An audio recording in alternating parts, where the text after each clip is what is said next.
काम किया जाए। हजरत जुनैद बगदादी फरमाते हैं कि मैंने खुलूस एक हिजाम से सीखा है, मैंने खुलूस एक हिजाम से पाया। हिजाम ने मुझे बताया कि अल्लाह की रजा क्या है, लिल्लाहियत क्या है और किस तरह हासिल होती है। आप फरमाते ज़माना तालिब इल्मी में मेरे बाल बढ़ गए थे, ज्यादा हो गए थे।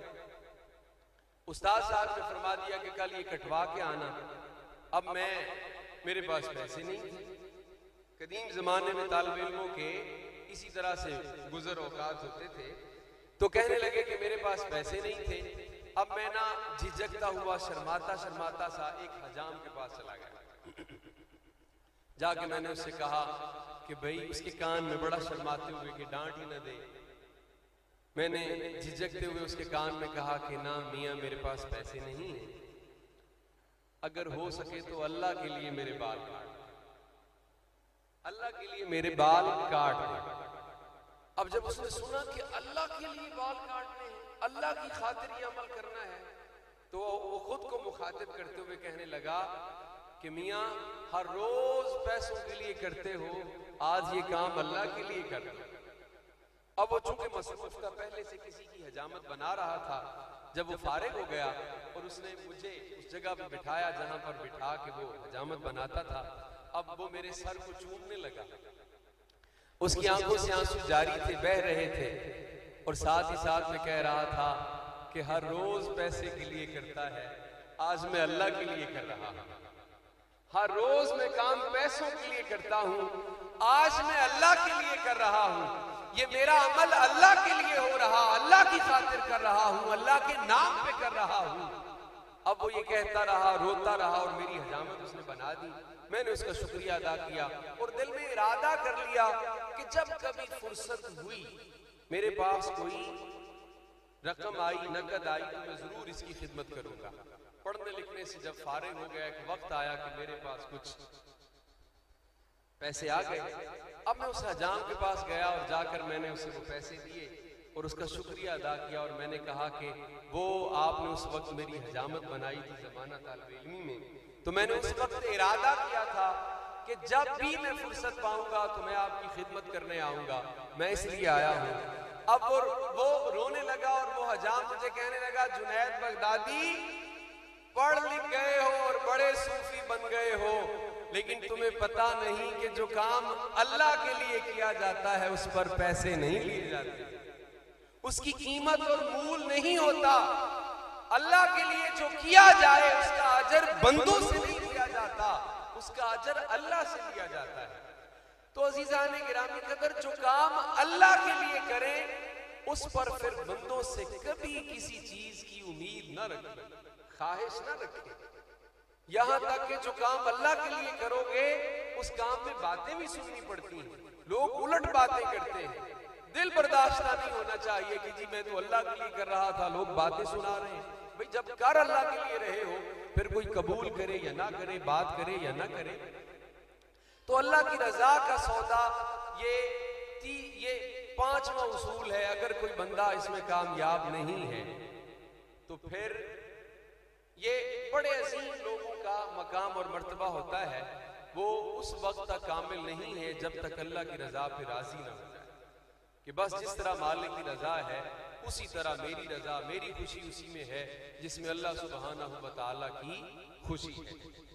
हजरत मूसा कलीमुल्लाह अलैहिस्सलाम कोहे तूर पे जाते थे, अल्लाह से शर्फ हम कलामी पाते थे। एक बंदा बड़ी देर से अल्लाह की बंदगी कर रहा था, उसने कहा कि हुजूर जब अल्लाह से मुलाकात हो तो पूछिएगा कि मेरा शुमार अल्लाह के यहाँ कहाँ है, उसके मकबूलीन बंदों में या कि उसके मरदूद बंदों में, ना मकबूल लोगों में।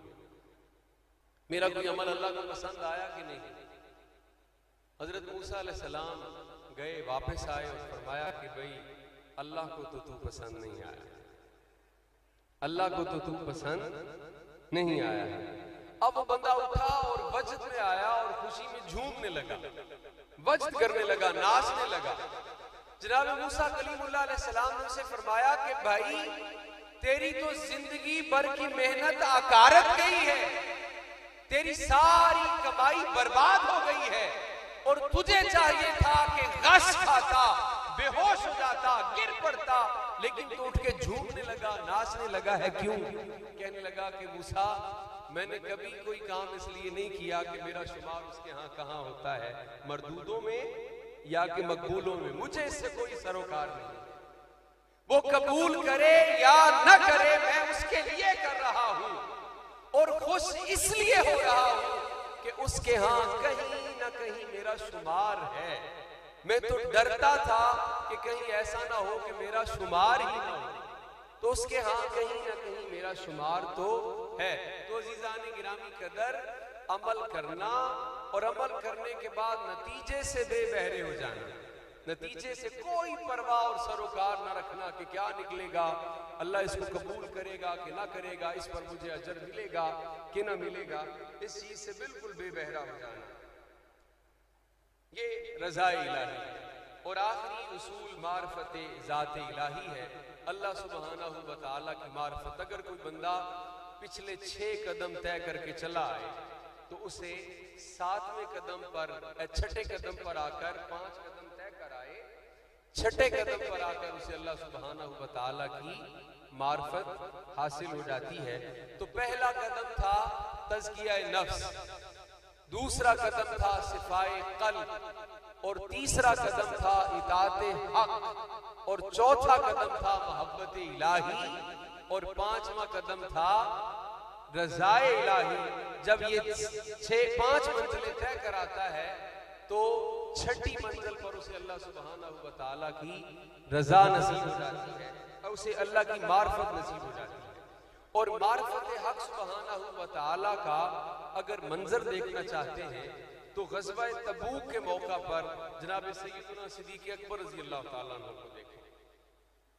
हजरत अबू बकर रज़ी अल्लाह तआला अन्हु ने घर का सारा सामान लाकर बारगाह रिसालत मौब में रख दिया। सैयदुल आलमीन अलैहिस्सलातु वस्सलाम ने पूछा, मा अब कई तली अहली का, अबू बकर घर वालों के लिए क्या छोड़ के आए हो, क्या छोड़ के आए हैं? तो जनाब सैयदना सिद्दीक़ अकबर रज़ी अल्लाह तआला अन्हु कहने लगे, अब कई तुल्लाह व रसूलहू, मैं अपने घर वालों के लिए अल्लाह और उसके रसूल को छोड़ आया, अल्लाह और उसके रसूल को छोड़ आया हूं।